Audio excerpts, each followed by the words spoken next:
Hey guys, I want to welcome you to another episode of the Franchise Advisory Board, where we bring in experts from the franchise community to share insights and actionable strategies that you could put into place to build memorable and brands that will thrive.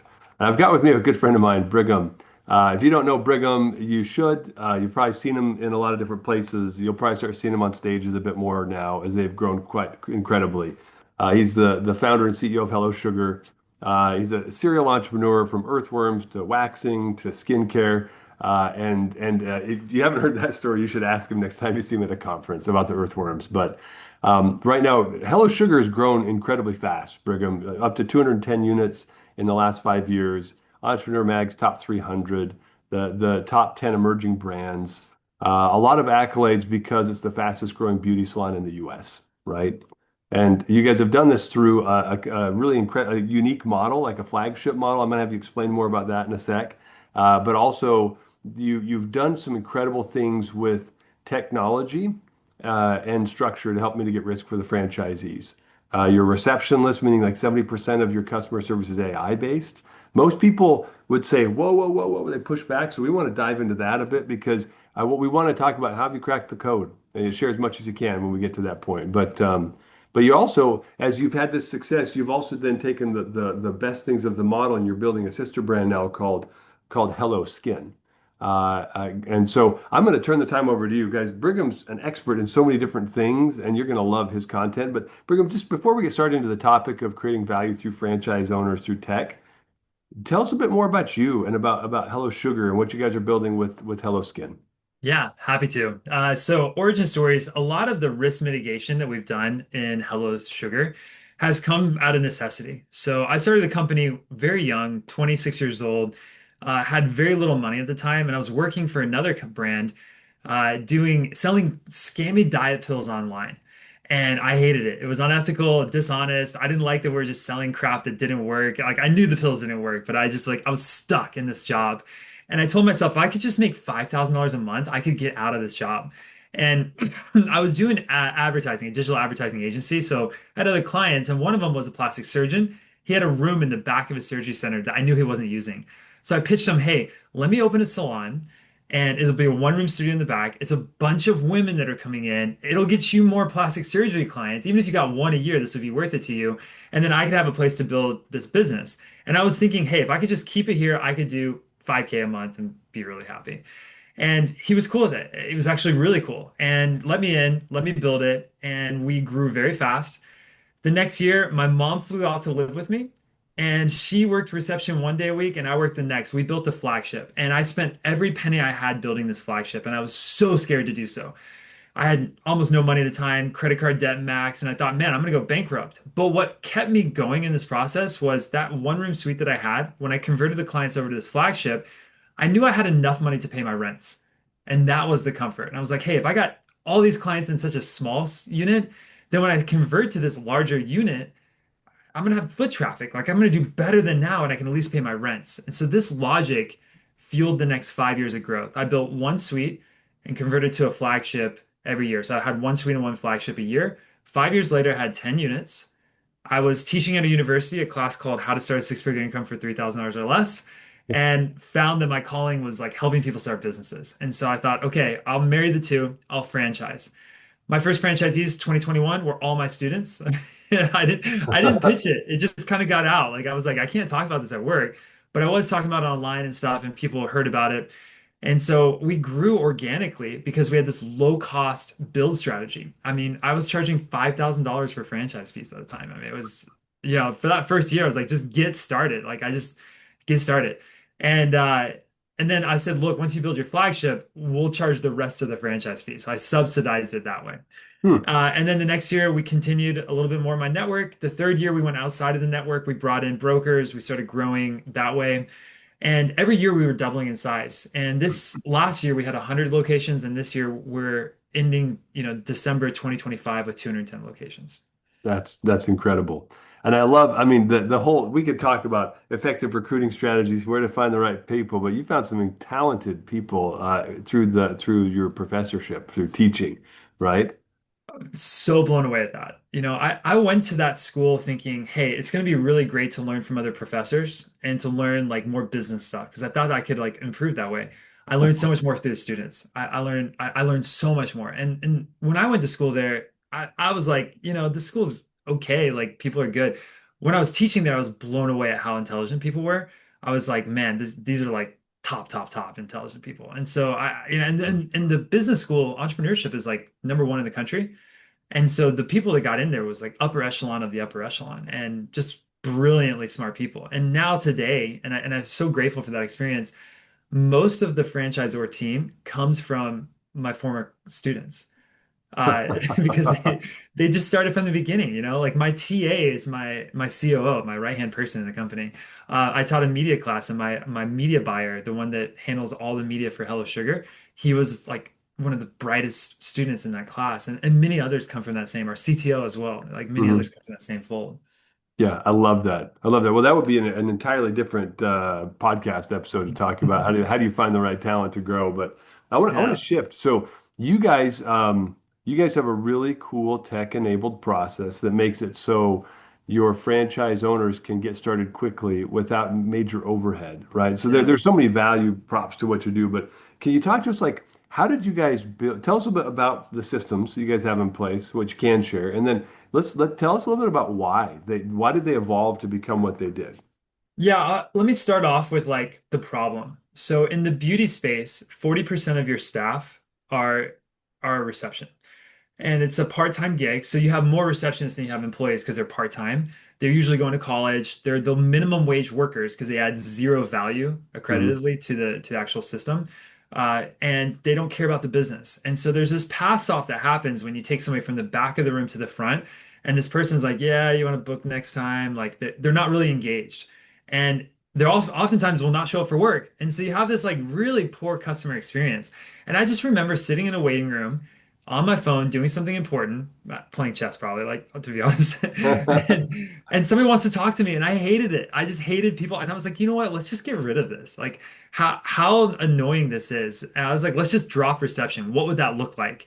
And so I started like small. I started like adjuvantly, like adjuvant to like our reception team. I was like building things in the Philippines. And so I had like all my calls and all my texts going through the Philippines. And then I was just like having reception to check people out. And eventually I was like, okay, they're not needed anymore. I got rid of them. And so all the estheticians are the ones checking out. And that process was really good because moving from the back of the room to the front, and then they're the ones saying, do you want to rebook with me in 4 weeks? Yeah, okay. Now we're getting better sales than if this reception team. So it started off just like this, and I spent a year building out this system, thinking I want to build 1,000 doors in this business. So how do I build a system that can scale to that level? And it started with reception. It moved into we had a bunch of like auto text. So like if they said this, there was this rule that told them to say this. And this was pre like AI.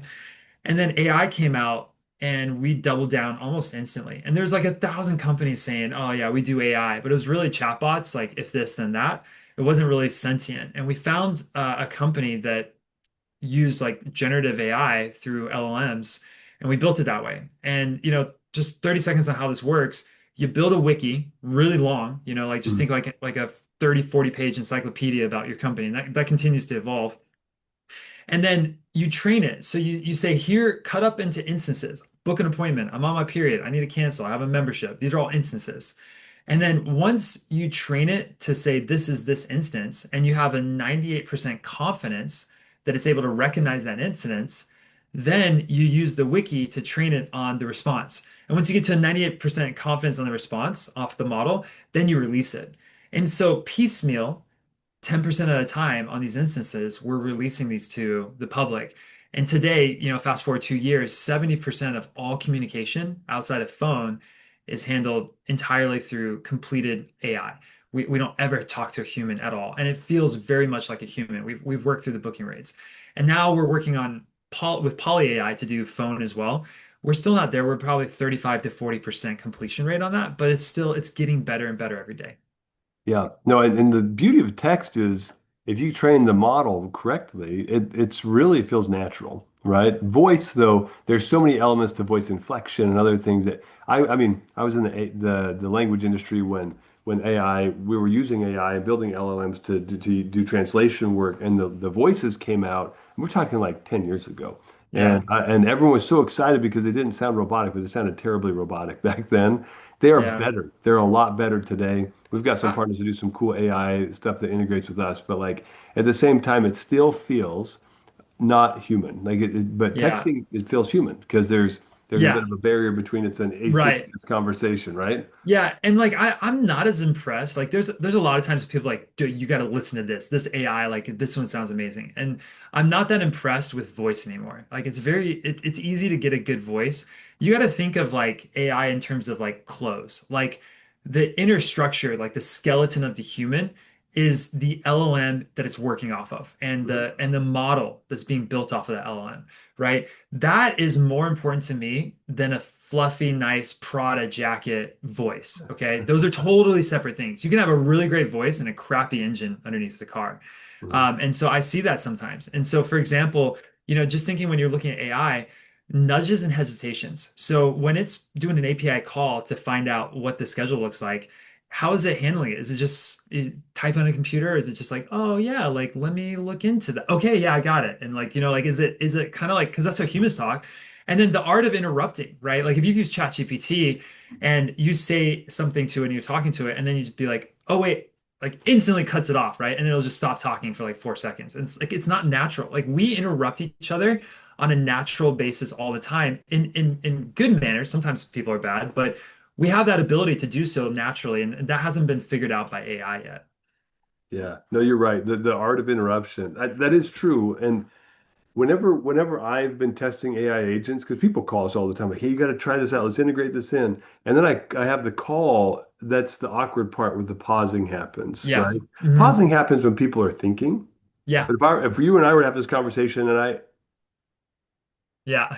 like stop talking for a half a second, it It'd be feels weird. weird, right? Yeah. Yeah. So I agree. This is the crux. If someone who can solve this issue and make it work really well. It sounds like you're on the case. So let me know when you solve it. But Yeah, I then mean, I'll with the hesitations we've kind of figured out, right? Like we've figured out some clever ways to throw in whenever it's thinking to use like pauses, like hesitations is what we call them, to think through it with while talking. yeah, because And we human do this even when we're communicating, Dave. Like you're talking, I'm like, yeah, yeah. Imagine every time I said yeah, you just stop talking. Like, Yeah, I like know that would be awkward. exactly. Yeah, Yeah. or when I'm not like I'm trying to think of something to say, I'm like I'll fill. I have fillers, right? Well, that's Yeah. interesting. Fillers. Oh yeah, of course. Yeah. Yep. Like so, all these natural conversational things that happen, even though I try to get rid of most of them. I don't want to say like and and all that stuff, but that's a human thing to do. And if it's absent, then the conversation feels too sterilized, and then it feels fake. Yeah. And for to get back to like the franchise side, for the franchisor, don't sleep on reception. So it's incredibly difficult as you're larger to figure out all the nuances. Like this is why our competitors at 1,000 doors have not figured out how to move into receptionist models because the complexity of such a large system is it's really impossible. And they've tried to find ways to use value out of the reception, right? Like they've become the sales team, and now the estheticians don't know how to sell. And it's not a problem of the estheticians like just turn them on and make them salespeople. They're not salespeople. Mhm. They weren't hired for that. Where we hire salespeople that happen to be in the waxing business. But in terms of like the way that we do this at the franchisor level, we charge a fee per completed appointment. And you imagine if every completed appointment brought in revenue for your franchisor. I'll tell you, Dave, like, in the very beginning, we had royalty and we had reception. And that alone was enough for me and the one other person, Keaton, to be able to like live and continue to build the business with all the legal fees and everything else year one. We were profitable year one, which is unheard of as a franchisor. Wow. Yeah, no, it is 100%, especially in your industry, right? Where there's Yeah, some build out, yeah, there's so much that you guys have to worry about where like a home service business doesn't, right? It's easier and they're bigger exactly. ticket items. So yeah, that's amazing. Let's go, I want to go back to something you said. You said don't sleep on reception, Yeah, right? And this is and I had I'll share a personal experience. First job out of college, rocket ship tech company called Altiris, incredible executive team, and I heard more than one time the CEO is a brilliant dude. Really respect him a lot. He said, you know who the in the company meeting, so 300 people, a lot of egos in the room. He's like, do you know who the most important two people are in this company? He pulled his executive assistant in. I forget her name, but she was brilliant. And she was like, stay-at-home mom that went to go work for this company. And she was just freaking awesome. And he's like, no pedigree, but like brilliant. He's like, it's her. And he's like, and I forget, Jeanette was our front desk receptionist. He's like, these are the two most important people in the whole company. You know why? Because they're the first person everybody meets. If they're an executive in an executive meeting, they meet her. If they come into First the impression. corporate office, they meet Jeanette. So Hmm. she's the most important person for the company. Yeah. Uh, Much to the chagrin of all the high-end salespeople that are making, seven figures, right? So tell us though, like you've chosen to focus on this, and why has it been such a critical part of your Yeah. success in business? When I started this and I said I'm firing all the reception, that was a contrarian belief. Everyone thought that I was crazy to do so. And I thought to myself, I'm already missing, like, I'm only answering a third of the calls that come in, and there's no way for me to scale this to 100% with what we have right now. And so I'd rather just answer zero calls and have them have a really good experience. So when they'd call in, I would just immediately text them and I'd send them, the answer machine would say, as soon as you hang up, we're going to immediately text you. That's how we answer everything. And then I would text them right away and we'd start that process. And you know, the nudges that come from the text communication, the playful nudges, hello, gorgeous. Oh, you're gonna smile, you're gonna be shining after this appointment. Like little things that allow that customer service aspect means that you don't lose in translation that experience. And you guys had Jeanette. Well, in a team for a salon, 40% of your staff are reception. Mm, That's a lot. So you don't get it right every time. And it's very hard when everyone's minimum wage. It's very hard to get that right. As a franchisor, like we should be thinking about other revenue streams besides the royalty. Subway sells, yeah, they have a 6% royalty, but they sell the bread, the cheese, the tomatoes. mhm. And we as franchisors should also be thinking about those other ways to sustain because reality is in the very beginning, you're not making money. You're really not making money till about 50 units as a franchisor. And then always you're just continually investing. Like every year, I looked at our profits and said, we're not doing enough. That was the thought. Every time I saw profit, I was like, we're not doing enough. And we would see different ways to invest back into this business long term. So initially, we spent like 500,000 on AI tech. That was a huge investment for us. But we were able to do that because we're already charging as a profitable manner the reception fee. And then I bought a 12,000 square foot warehouse, and we hired a guy that was full time, just finding factories in China to like give our supplies to us at a cheaper rate, so the franchisees could lower their costs. We also made that a profit center. These kinds of things we have to think about as franchisors. How do we play in a market, play cheaper than anyone else can because of our economies of scale, so that we can offer that cheaper to the franchisees, but also keep a healthy 35% margin on whatever we're selling. Yeah. And do you find that your franchisees are complaining about the fact that they're buying their materials from you at a lower rate than they were buying them before? I'm very transparent. So on all of the businesses, and we have about 6 entities, Hmm. we aim for a 35% margin. And the reason why is because, and I tell them that too, like I'm very transparent about this. The reason why is because if you aim for 35%, things come up, you're maybe hitting 25, 20%, but that leaves us a lot of margin to be able to innovate, to test things, to give amazing customer service to them. And the second rule of this business is that you have to do it cheaper than they would do otherwise. And right. And so because I have that price fixed at 35%, like, for example, our sugar, we were buying sugar at $28. Now we're buying sugar at $16. We've almost half the cost of sugar. I don't have to think about it. I already know what my margin is on this. I'm transparent about it. And the franchisees are so excited because literally everything in the store is cheaper than they could buy anywhere else. Yeah. That's the key. 'Cause I know brands that have have made multiple revenue streams, right? And they've decided, hey, we're going to start selling. Let's say I'm a painting company. I'm going to start selling paint. Yeah. Franchisees, you have to use this paint, but that paint is $10 per gallon more expensive than the paint off the shelf if they get a wholesale account at like Sherwin-Williams. Like that, those sorts of relationships are not they're not symbiotic, right? They're not Yeah. mutually beneficial.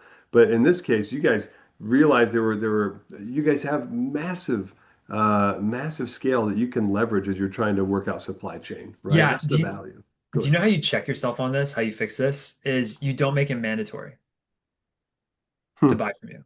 That checks you as well as the franchisee. Go find somewhere else that's cheaper. You won't be able to. Hmm. I don't force people to buy from us. Um, and there's exceptions like the proprietary wax that we have. I don't want people using other wax, but I know the price of other waxes, and we are cheaper than them.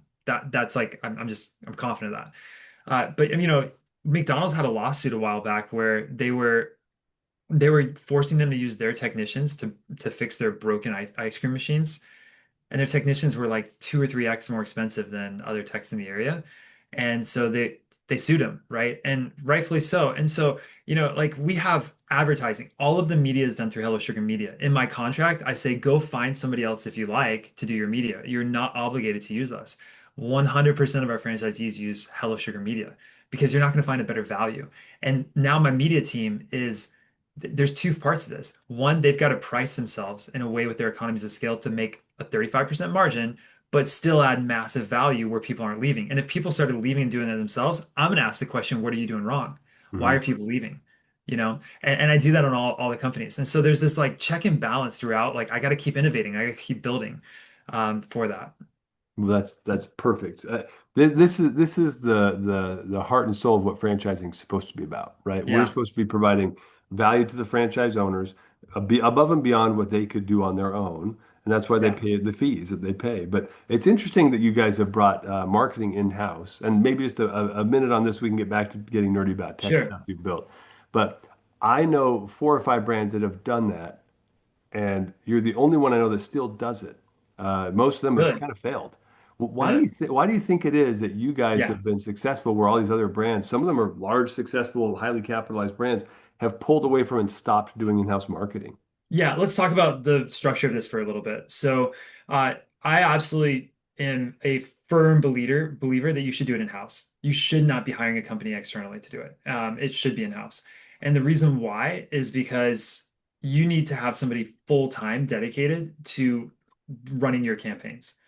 Somebody who's like thinking, eat, sleeping, breathing this, developing new, because you're never going to get that attention when somebody's working on 10 brands. There's not enough focus. You need somebody focused. The problem that these other guys are having, and I've seen this in a lot of companies, is they hire a CMO, which is a broadband, like master of none, broad education in a lot of things, but doesn't know how to sell, doesn't know how to run ads online, campaigns that actually are effective. They might be pretty and they might have a good following on Instagram, does not make them good at selling, does not make them good at advertising. What I want is somebody who is in the weeds, knows how to run paid advertising campaigns, hire that person, and the rest of the things will come over time. Um, you should be able to get economies of scale out of that person to be able to do this in-house. One of the things that we do different from anyone is we don't charge a brand fund. And goes back to like the not hiring a CMO. We want everything to be paid for performance, everything. So we don't charge 2%. That's the standard in the industry. What we do is we charge a pay per completed appointment that comes in so that the incentives of the media company are aligned with your incentives. Hmm. That's got to be the case in every business. You have to financially incentivize the entrepreneur who's running that department to be aligned with what the franchisees need. And that's completed appointments. And if they don't get those at the end of the day, then you're doing something wrong. And you got to be able to do it cheaper than every other agency, or they're going to go somewhere else. Like these are the things that make us continually innovate and sharpen Yeah. our sword. Yeah, well, no pressure, right? Yeah, do it cheaper than everybody else, but do it better than everybody else. Yeah. That's yeah. And if But you're doing it full time, you should be able to do that yeah, because and these other these guys don't have that edge. no, you're right. Well, they're unfocused, right? They have to be by the nature of being an agency. Yeah. Do you feel like you have an unfair advantage personally just because you had a Yeah. background in digital marketing 10 and years. media buying? Yeah. Yeah, I can sniff out a fake like that. Like I know advertising like the back of my hand, and so it is true. But when we acquired Waxpot, uh, they they had a CMO, and then they're outsourcing the stuff to the other people, and so they had a 2% brand fund, and they were paying the agencies the marketing side. So that's one of the things we changed right away. We eliminated the role of CMO and we focus solely on just like the advertising side. And the franchisees are so happy because they're getting all these benefits of marketing and all they're doing is paying for completed appointments. They're so happy with this. Yeah, I love it. Well, that's the way it should be. It's about value, right? You're exchanging values, and in this case, you're giving them the infrastructure to drive revenue, but the incentives. You said this. I just want to reiterate it so people really internalize it. Aligning incentives is the key here, Yeah. right? Your incentive isn't how many set appointments. And I want to make sure people didn't miss that. Yours was completed appointments, meaning Yeah. you set the appointment and someone showed up. And that's where they make their money. So now you're saying our incentive is to get you someone to make you money, and you Yeah. don't pay us unless we get you someone to make you money. It's not you pay us to manage your ads. Yeah, and we started off with leads, and I recognize that fallacy early on because with leads, I can drive a ton of leads that aren't able to pay. Yeah. Doesn't work. Yeah, it doesn't work. It doesn't Yeah. work. And but that's where like and now think about an external marketing agency.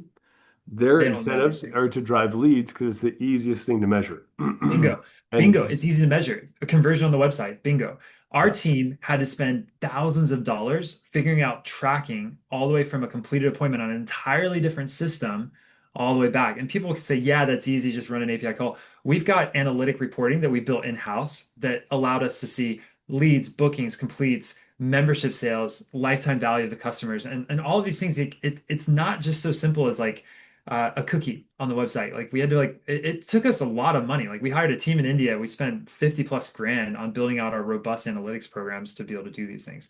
And again, we had that money because we ran at a 35% profit margin and all those things, kind of like trail in. So all these different business principles allow us to be continually innovating. If I had a 10% margin, if I was just like, let's just do it at charity rates, I wouldn't be able to innovate. So I can, if I hit 35%, I can spend a decent amount of that profit to innovate. yeah. And your franchisees, you mentioned, you're very transparent about this. By the way, kudos, because I think that's the way to win. The speed of trust, right? Like they have to understand why, but your franchisees know you're making 35% margin, but they also are the receiving end of all the innovation. So do you find people push back? I mean, you're getting big enough now. Do you find generally people are 100% okay with it? Do you find some people like, hey, you greedy bugger, charge us less? Or where's the sentiment coming from the Yeah. franchise owners now as they understand this is what we do and this is how we innovate and it comes Yeah, it's from a good money? question. And Dave, to the point of transparency, radical transparency is one of the principles of our company. I got this from the book Principles by Ray Dalio.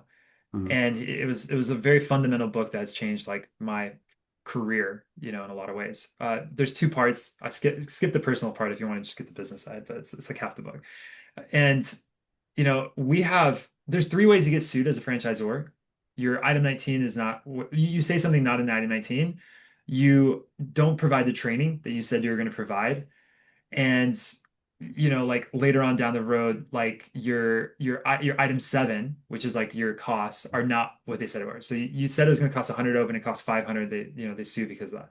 So we have the most transparent item 19 I think you can find in our industry. It's 40 Mhm. plus pages. I've literally listed every single P&L of anyone open over a year in there. And I've put all the averages like everyone else does. I'm putting profits, I'm putting costs. Like you can build a P&L off of any franchisee that is in our system. And I told myself, if there's ever a day where our franchisees are not successful in making money, I'm still going to publish. I Mhm. do not care. I'm still going to publish. Why? Because if we have to stop growth to figure this out, then we'll do it. We'll stop the growth, we'll figure it out, and then we'll come back and we'll be more successful. But at least we're never bringing somebody into the organization that doesn't get in knowing exactly what they're getting. They know exactly what they're getting into. And that transparency has started from the beginning. So people don't come to me and be like, you greedy bugger. You knew. I tell you in Discovery Day, these are our margins on things. And this is what we're doing with it. And by the way, if you don't like that, just go find someone cheaper. You can't because it doesn't exist. We are able to do these things at economies of scale because we're very good at what we do and provide you more benefit than anywhere else. We all win. We all win. I want you to have a 35% margin on your business. You don't have customers coming to you and saying, lower your prices, you're making too much profit. Like this is socialistic kind of mentality. Although that does bleed in a lot to our society now, but I agree with Yeah, you. the woke. But a business owner, someone who's an entrepreneur, by very nature, can't really be a pure socialist. Yeah, It exactly. doesn't really work. So you're okay. Yeah, You got good strategy. contrarian. Um, Yeah. well, I love that. And so this radical transparency in the way that you charge the products that you provide, the Yeah. services, the technology that you guys are innovating, it's all fueled by having enough margin to do it. And Yeah. yeah, You gotta set the I business up properly. You have to yeah, set the business up properly from the beginning like that. yeah. Yeah. Well, let's get back into Nerdville. I mean, I've got my Sure. glasses on, so All right. Let's tell us a little bit more about some of the tech innovations. So we've talked about you've invested heavily in making sure you have proper analytics from cradle to grave in a customer life Yeah. cycle, developing I'm guarantee you know what your CAC is, what your LTV is, right? So Yeah. now talk to us a little bit about where else have you guys you got the AI receptionist. Where else are Yeah. you guys investing in this 35% margin into technology and what are you seeing the results from that? Let's talk about something that shocked the crap out of me, the app. So when we started investing in an app was about a year and a half ago. And we went through and we interviewed a bunch of like role models for us in the app space. So like Hetty was a role model. Face like there's a couple other facial clinics that we thought were like really cool that we wanted to. And so we called them up. We said, "Who built your app?" The quotes we were getting were like New York brands, $200,000 plus, long retainers and everything. We found a company in Utah. Shout out to them. They're called Outcode. Freaking awesome.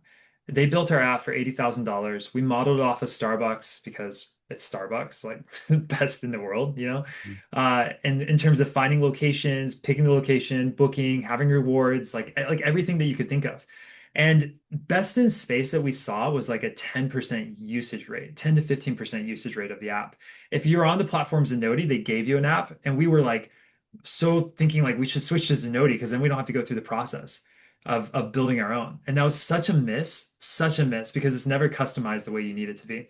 So we spent $80,000 on this app. Fast forward 7 months, we're now a year and a half, but fast forward 7 months, 60% of the people use the app. Fast forward today, 55,000 clients, 45,000 unique active users on the app in a Wow. month. Wow. 85% of people do it, use the app to book. What did this do for reception? You know, we yeah, we went from 1.4 tickets per completed appointment down to zero point 0.9 tickets per completed. 35% drop because everyone can figure it out on the app. They don't need you to pause or cancel their membership, etc. So the lesson that I learned on this is do it right on the app, and now you don't have to worry about like TCPA compliance, where like if somebody opts out of a text, send them Mhm. a push notification on the app. There's it's the Wild West on that side, right? So you can do as much as you want there. But stuff like this is like so good, Dave. It's been so good. So the app was like the big aha that I was sleeping on and never thought was going to be big, and it was a huge thing. And one of the things we do is we tell our clients all the benefits. Like you're going to get free stuff. If you come in 3 times, you get a free brow wax. Every 3 months, you're going to get something.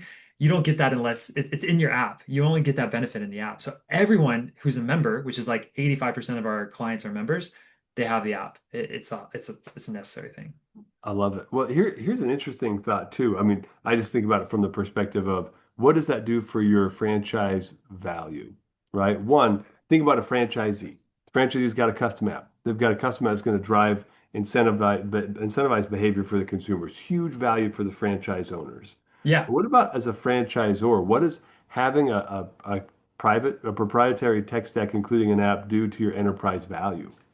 I love that. You know, and the reality is when I buy smoothies a lot, and I don't like to wait for my smoothie. So I will purposely go to Nectar or one of these other companies that have smoothies. Starbucks. I won't go to, Coffee Bean or Black Rock. I have the app. I am only shopping at Starbucks. Only. I Yeah. don't even care if your prices are better or your coffee. I don't drink coffee, but like your drinks are better at the other places. Like I get a matcha and like I can just instantly order it. I don't even have to think about it. That's what you want as a consumer. And you can text in on the app, you can pause your membership on the app, you can book your appointment. It's so fast. Your previous stuff is saved in there. You need this as a consumer, you want this. And so yeah, it's a huge value add. The new thing that we're trying to do this year, we're actually one of the things we fail at, Dave, is retail. We suck at retail.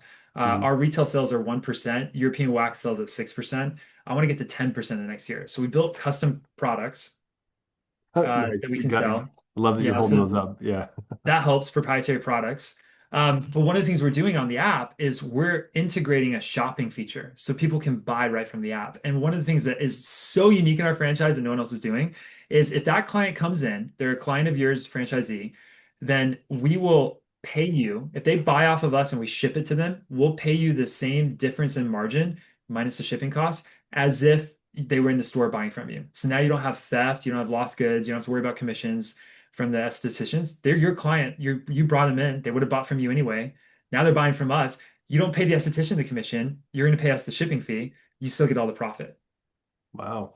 And Wow. by the way, what do we sell them to the franchisees for? 35% above cost. Like we don't have to think. Like we don't have to Yeah. think. And it's transparent. They know what to expect, right? That's Yeah. amazing. Yeah. This is I think you've covered a lot of really important things today. If we talk about, investment in AI, how can AI improve the infrastructure and the front end experience of the Yeah. franchise, the application. It's funny because a lot of people there are tools and resources out there that are off the shelf going to be very good for you. But Yeah. if you have a building a personalized, customized experience, sometimes if you do it right, you can build it better, or you need to build components better. It sounds like you guys have an infrastructure of an off-the-shelf tool plus all this other stuff. Am I reading that correctly? Or do you guys Uh, like for like the appointments and management internal stuff? oh, Or I see. Yeah, yeah, don't build your own software for calendar setting. I mean, the team that is building from us has like a Series D round. Like they're massive 200 engineers on these things. Like, yeah. like you don't want to do that by yourself. So Mm-mm. many failures on that side. But the integrations with it, make sure they have open API calls so you can build your apps and your tech stack on top of it. Even the booking flow is what we built ourselves on top of it. Yeah, 100%. That's the part I wanted to make sure we pulled out because I was pretty sure. I thought you Yeah. said Zenoti. I thought I heard you mention a brand of like Yeah. software you're We using. use So. Boulevard. Shout out to Boulevard as well. They've been really good in our space. Yeah, but that's the point is your infrastructure for operations, somebody's already got, like you said, somebody's got millions and millions of dollars tied up, into Yeah. people who are You constantly don't want to innovating in the build that. platform. You'll never be able to do that. I run into No. it all the time. We've replaced, I'll bet you a dozen homegrown CRMs and tools. And like, honestly, most of the time they look like a high school software development project and it Yep. makes your brand look bad. So core infrastructure platforms that are good, use them. But as Brigham mentioned, make sure they have an open API infrastructure, webhooks, triggers, things that you can use to say, if this happens, then push here, send data there. Like make sure you can tie them into the broader tech stack. Exactly, dude. Yeah. Yeah, and shout out to ClientTether. I mean, these kind of softwares you shouldn't be building yourself. It's going to be way more expensive.